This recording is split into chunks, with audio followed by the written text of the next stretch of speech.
Ladies and gentlemen, please welcome the game theorist himself, MatPat.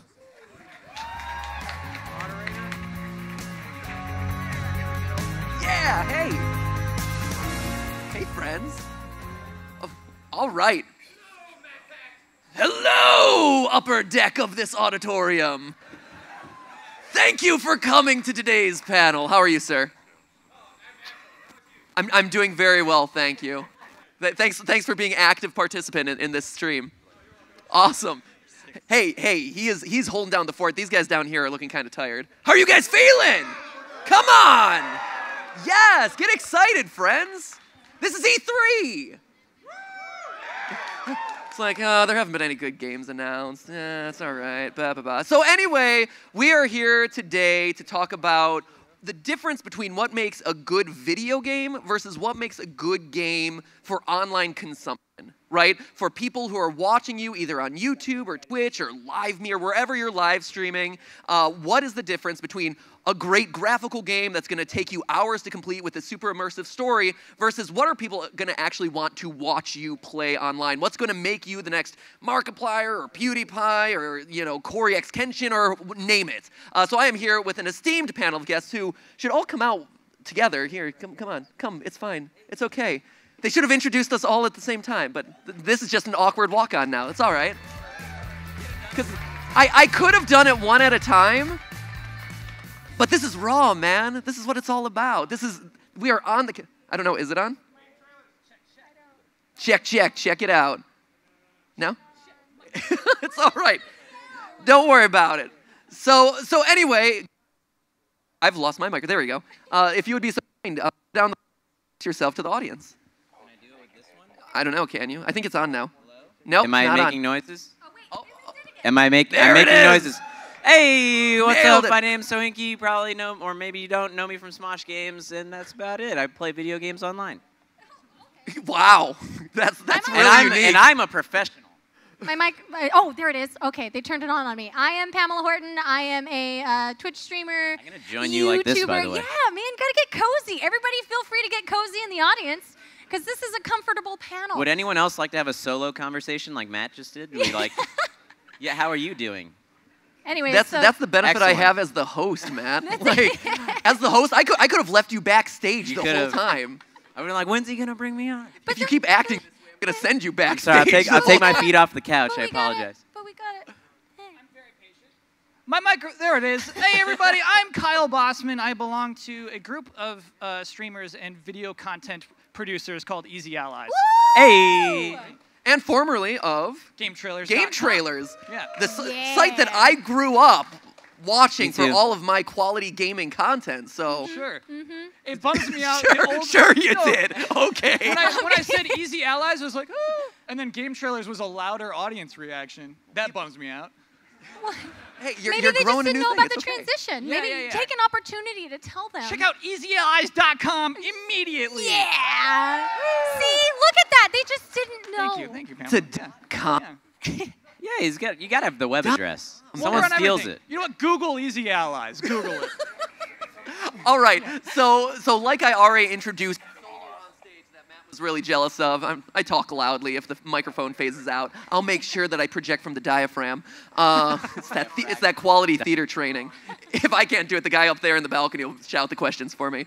So like I introduced earlier, it's when I turn to talk to, so I will keep open to you guys and gesticulate this way. There it is. That'll solve the problem. So the question for you guys, first and foremost, is as online gamers, as online live streamers, what is the difference between a good game versus a good game? What is the defining characteristics of what people want to watch online? Every other word. Fine. What do it? Thank you. That's a... Thanks. Hey. Yeah! Give it up for the backstage crew! Yeah. There you go. Now you're slacking off up there. It's a pretty complicated question that you just asked, MatPat. I'm a of the Game complicated Theorists. guy. I think there's a lot of different qualifiers that make something watchable. There are certain games that normally wouldn't be watchable, but you like to watch them on the highest level. Esports is one of those things. So like any game that you might consider to be competitive and you like to watch the people that are the best at it. Other than that, sometimes you like to watch the people that are the worst at those games. So I think what it comes down to is games that a creator can take and run with and have fun with is sort of the most important thing.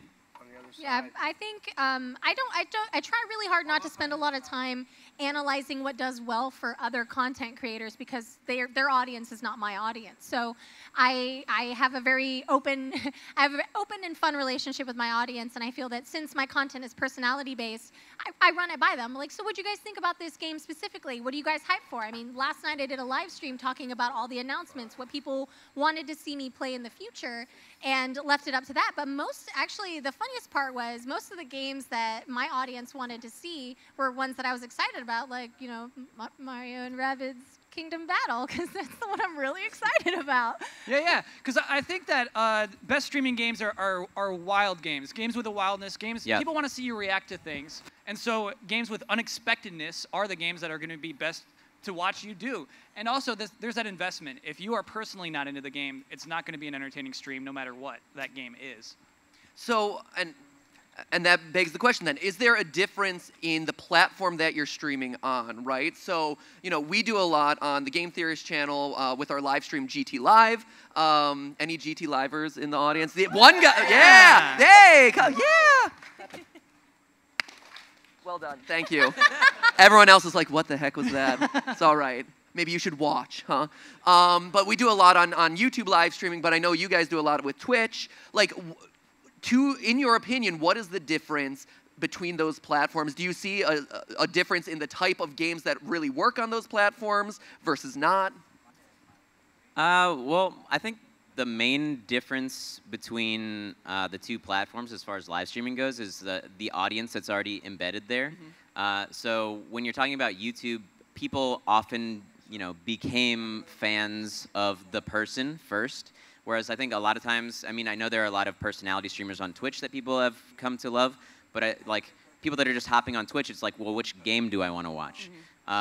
So when it comes down to YouTube live streaming, I think like people like to see those personality-driven things, whereas Twitch, it becomes a little bit more about the game and then the person playing it secondarily. Yeah, actually, and that's something that we've seen, you know, people who watch the Game Theorist stuff know that, like, I'm an uber nerd. I'm always looking at the data, and that's something that we've seen as well, where Twitch seems to be the platform that is more for the competitive scene and the hardcore gamers and the people who are like, I'm going to watch, like you said earlier, the best Rocket League player and the best Dota player and the best League of Legends, and I'm going to see them grind for hours a day, every day, doing their craft, you know, honing their game until it's time for, like, you know, the end of the season, the big tournaments, right?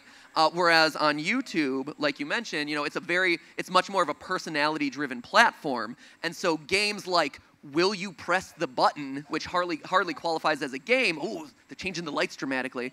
It was right when you said, will you press the button? Maybe that got worked on. Like, I will press that button. It's Yes. a game show suddenly. Right, but that, right? Who wants to be a millionaire? But, you know, games that don't have necessarily a lot of gameplay, like Will You Press the Button, which is really just like Would You Rather or like Truth or Dare or stuff like that, do so well because the online audience is so invested in what that individual creator would or wouldn't do. I think the other distinction, too, is that when you go on Twitch, you know, I mean, I know they added IRL, but you know you're getting game stuff. Whereas even when you do a gaming channel on YouTube, you get a lot of non-gamers watching you. So the audience is more diverse in that way, too.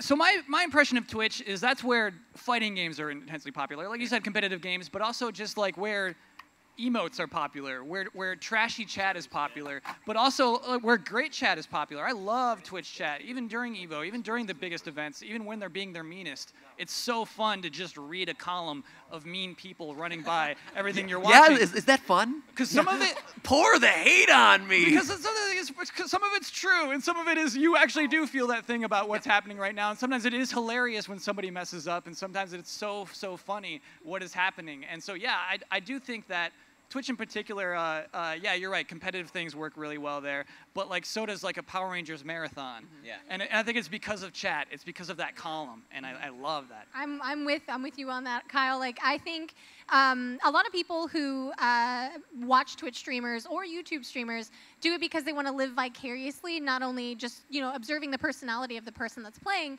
but also I may not get this game, I kind of want to check it out. And so the community creates an environment that makes it comfortable or uncomfortable to play the game. So I never used to play, I shouldn't say scary games, because I played Resident Evil, and I don't like playing them at all. Well, it depends on when you started playing Resident Evil games, yes. whether you define them as scary or not. Yeah, well, Those are scary games. Those are scary. Was that shots fired? Are you guys like, oh, they're all scared? They're not all scary. No, I'm no. sorry.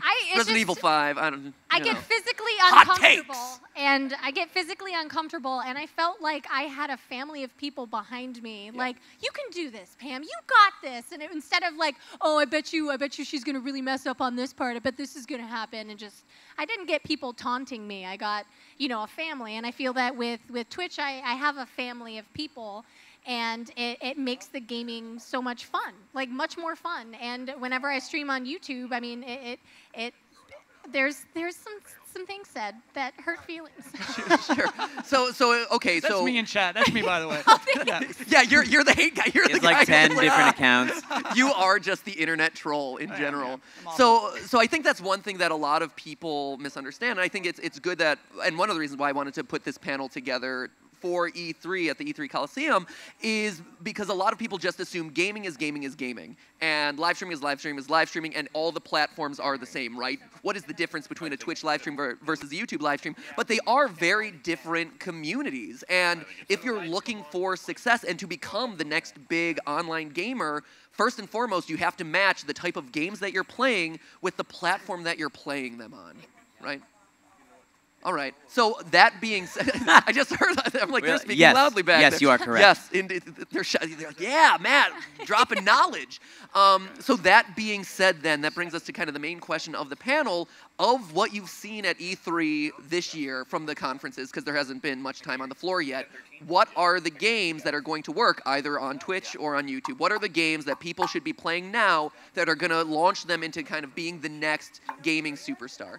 I think the easy ones right off the bat that I saw were Sea of Thieves and Anthem, like those big open world games with a ton of possibilities. It's possible, and we don't know, all we saw is the gameplay demos. It's possible that Anthem is more scripted than it seems, but even in those moments, it might be like, how is he going to react when he sees this giant monster and stuff? So the sort of big open world ones with all those possibilities jump out to me immediately. And you're saying that those are kind of going to take the crown of like GTA 5, or because GTA 5 Exactly. has lasted on YouTube for a really long time, and you're starting to see GTA 5 slow down. Role You're starting playing to see on Minecraft. Twitch now is huge in GTA 5, so yeah, that game has had so much life from just people being able to mess around however they want. So I think those sort of are going to...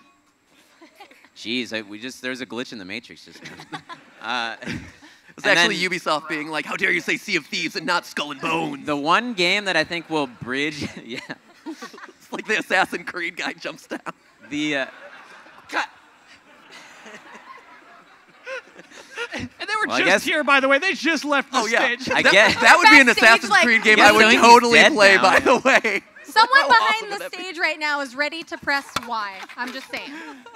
And then the one game, dare I say, that I think will bridge the gap between both, Dragon Ball Fighters. Oh my God, I have not been These so excited three people for a right game. in the front are like, and when yeah. you watch the gameplay, like you don't even yet have to know about a fighting game. It just looks like your favorite parts of watching the series, just the intense fights and the like frenetic action and all the stuff going on. It looks incredible.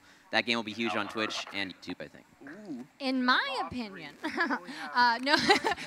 I think there is a gap between the current gamers and the gamers that are trying to flourish in this current community, and older gamers who like, I remember the old days, and I remember when games did this, and so I feel like with a lot of the remastered and the reimagining of older games like Shadow of the Colossus, I feel like that's one of those games that's going to get people like, Again, the three people down here. Thank you. That's going to get people on board for games that they've never played before. It's like there's lots of people who've heard about Shadow of the Colossus that have never played it, but now they have an opportunity because, let's admit, like in the new HD graphic gaming world that we live in right now, it's really hard to go back and play older games because like when I go back and I play N64, I'm like, oh, it hurts my eyes. I can't. So now we have Shadow of the Colossus, and it'll be a lot easier to be like, hey, do you remember playing this game? I'm playing it for the first time. Enjoy this with me. And so it'll create bridge that gap. My feeling is you got to chase whatever makes you tingle. You know what I mean? And I think if you're like, That's on a different website, my friend. Chasing what makes you tingle. I don't think that's the streams we're talking about here, my friend. No, because like when I watch Dragon Ball FighterZ, I'm tingling. It makes me tingle. I had chills. Yeah, exactly. I have the same term, get your wigglies out. So when I'm you get your getting tingles, wigglies out. Yeah, I'm getting my wigglies out. Super Mario Odyssey, I was wiggling. I was wiggling for 4 and minutes. tingling. Straight tingling and wiggling. Stop tingling.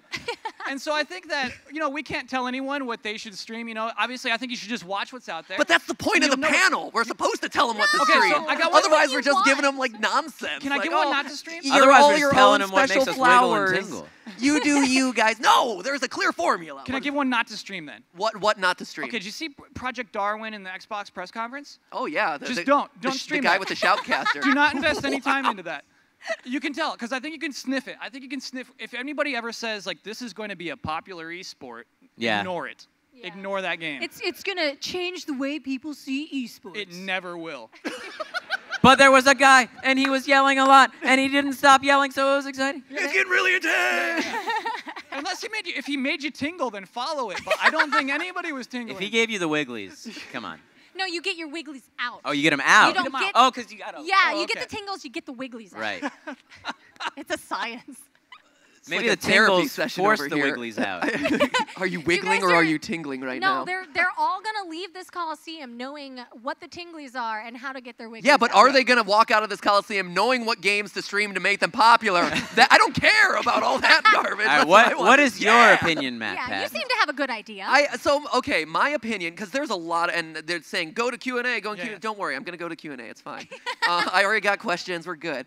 No, my opinion, honestly, is yes, we've seen a lot of fantastic games that were displayed from all the big companies, all the big publishers. But if I'm at E3 and I am looking for what is going to take off, especially on YouTube, I'm going to the indie arcade. I was just about to. I'm going to the indie Yeah. picnic. I'm going to all of the indie events because that's where some of the most unique stuff is happening. That's where some of the most surprising stuff is happening. That's where I'm going to find something new that people haven't seen before that I can tell my own story through. I can showcase my own personality through, and people are going to hop on board. I mean, the success of games like Bendy and the Ink Machine on YouTube, which the one guy who's like, yeah, Bendy. Let's be honest, the game doesn't have any sort of gameplay at all. Like, we're 2 chapters in, and you like hack apart a couple of ink monsters. But that game has been, ink monsters. But that game has been so successful because it has a different aesthetic. It has a different look, and it feels so fresh and new in an industry where, yes, they're producing great, high-quality 4K gigaflop graphics, which is fine, and that's great, but as far as an online teraflops, gigaflops, most flops I could ever want in a game. But it's one of those things where, like, if I play an Assassin's Creed, where do I insert my personality into that game? I don't, because it's all pre-scripted and it's all being filtered through the lens of this one, character and it's a great story, but is it my story? And a lot of times it's not, right? And so I think that's a big difference there. You took that all philosophical. I feel like my life has changed. See, this is the sort of thing we're talking about here. I'm moved. Well, This is why his channel is successful. Just live stream yourself dropping philosophical knowledge. That's all you need. But that's one, and also obviously Life is Strange is another huge. Yeah, see, that gets people excited. That one. I don't know if people have been paying attention to it, if like people who aren't fans of that game know what it is, but that's the one that's the existing audience is there. They're eager for more. That's one that's going to take off too. Yep. All right, so. Let's hop into the questions. We're going to take questions from the audience, but first we have one that came in on Facebook a couple minutes ago. This is on Facebook Live, coming in from Seventh Sword. How do you get your name out there, especially due to oversaturation? It seems that there is a negative stigma to new small YouTubers and streamers who advertise themselves. So how do you combat that? I think, first of all, don't advertise your channel in the comments section of other channels. Ooh, that's a good one. That's a good one. But I create such quality content. Click here. Yeah. It always seems, there's just always this like gross feeling about that. I don't know, but what I would say is, and it's the hard answer, but it's just consistency, keeping at it, and then reaching out to people. Like if someone lists a business email address, and be like, hey, here's my channel. Like I would love to do a collaboration. And maybe you're not reaching out to MatPat right away because he's a very busy guy and he's doing a lot of work. But there might be a channel because he's a very busy guy and he's doing a lot of stuff. But there might be a channel that has maybe a few thousand more subs than you or something that you can reach out to and then partner with. And people are like, wow, I really like these guys. And then you build from there. So the answer is that it's a slow process, and some people got lucky and had overnight success. But there's a lot of new YouTubers. I don't know if you watched Rewind. There's so many new YouTubers out there that are doing great, that are just sticking to it and keeping their schedule tight and doing what I said, reaching out and collabing with people.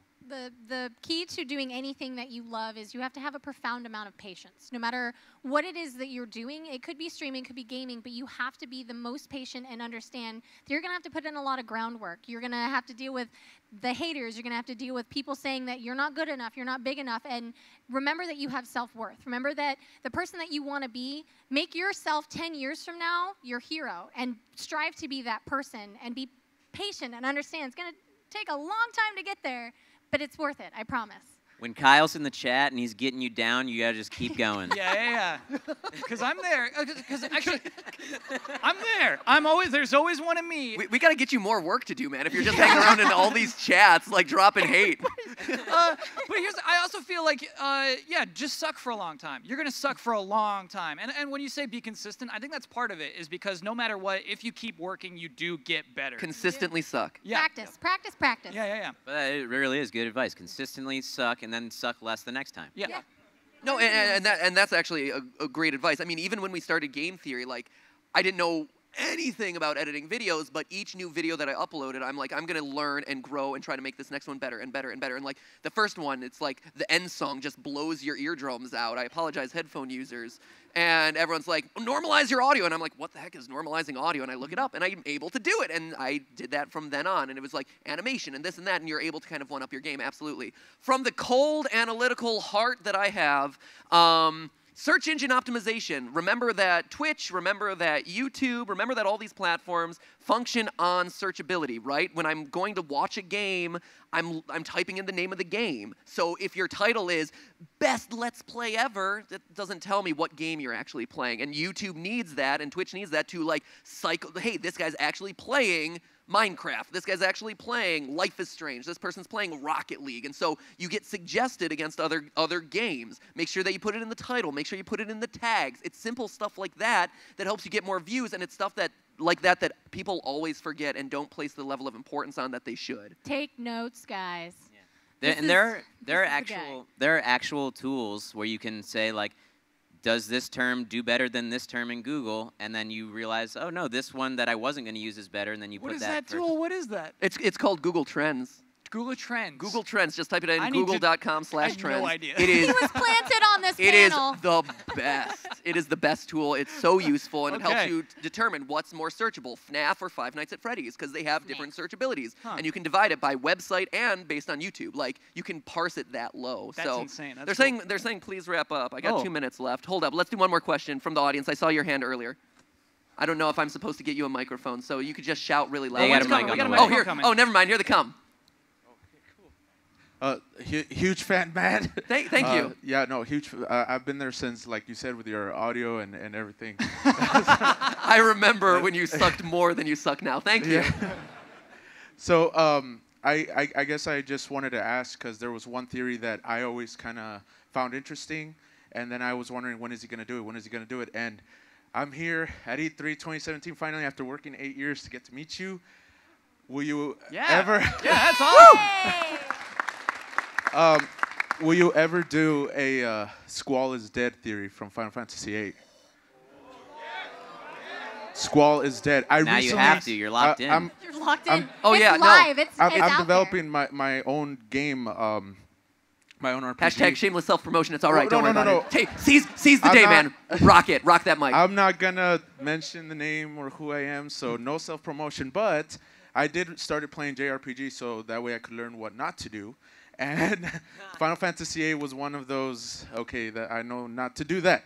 So, but because I started playing it, and I said, MatPat is so awesome with his theories, and there's been a theory that Squall is dead, and I just started putting the pieces together, and I wanted to do a video, and I said, no, I don't want to put myself out there and kind of not do what the awesome job that you would do if you would do it. So that's my question. Thank you. Well, first off, never be afraid to put yourself out there, man. Like, even if I am doing my own theory on it, or, someone else is doing a let's play of a game, or someone else is doing a review or whatever, you are unique, right? And your voice is what's going to shine through in your content, right? Like, a lot of people have done a lot of similar theories about Pixar theory or whatever. Like, I mean, that applies to me, but everyone has played Minecraft. Everyone's played all these games, but it's what you bring to the table that makes it unique and different, right? So never be ashamed to put yourself out there and do something, even if someone else is going to do it. So first off.